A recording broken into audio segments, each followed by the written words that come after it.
Well, I'm John Armstrong. I play baseball. Injured my left shoulder playing baseball last summer. I separated it diving into a bag. So when I first came in, they did a whole assessment on me. Chris kind of took me through like an assessment of like where I felt pain, where I didn't feel pain, what was the tough movement, wasn't. Just from there, built out a program that kind of slowly ramped me up and started with like the massage table and trying to just get things moving in the right direction. It's been, quite a journey, and I'm pretty happy with the progress. Pain has gone down a lot. I've gotten a lot back of range of motion. I was able to get back on the mound this past weekend, so that was a relief. So just kind of getting back to normal activities and not being like limited, that was great. And here I think like they challenge you and to keep getting better. And even if you're like fully back to health, like they still want you to, prove that you can do more than what you came in with and just progress you past that point.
Right. And one last thing. So the obviously the success of where you are and like you're mostly pain free and you're back to throwing again. That's what we wanted goals wise. But I'm wondering like kind of how overall like from an experience of just coming here, because you could go to any doctor's office and it could be fucking boring or whatever, and it can just not motivate you. So how does NJ Sports Bar and Wellness, they'll get you to where you will get to, but how is that experience throughout the process? Like how, what's different in this place than any other, healthcare clinic? Yeah, so I've gone to different physical therapists before. I've gone to different chiropractors for different things.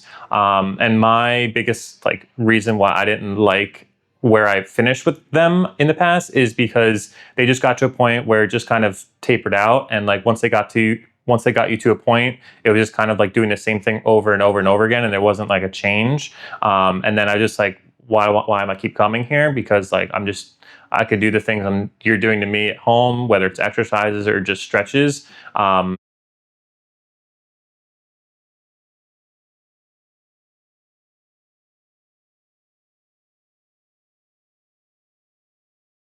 and just progress you past that point. But I think even before that, just walking in the door, like you're seeing a lot more other people and a lot of different range of athletes and ages. So and everyone's doing the same work, and so it's like no one's held back by anything. And all the different trainers, even beside Chris, like they're very welcoming, and they just enjoy working with people. And like I get hellos from everybody.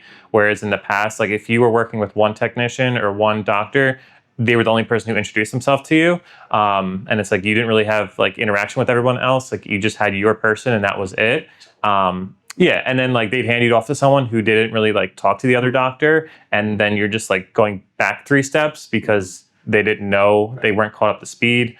And some people in the past, like they just haven't handled like the body as well as I think Chris and Megan have done so far. Like I've had people with bare hands that are just smack you and like don't really like do anything, or they just kind of dig in and they don't really like work it easy throughout the body, especially when you have pain. Like you don't want pain during that process. And here, like if there was pain, they kind of stepped it off and then went in a different direction. So I think they transitioned very well with that. And that's all I really got for that. Yeah. I think that's great.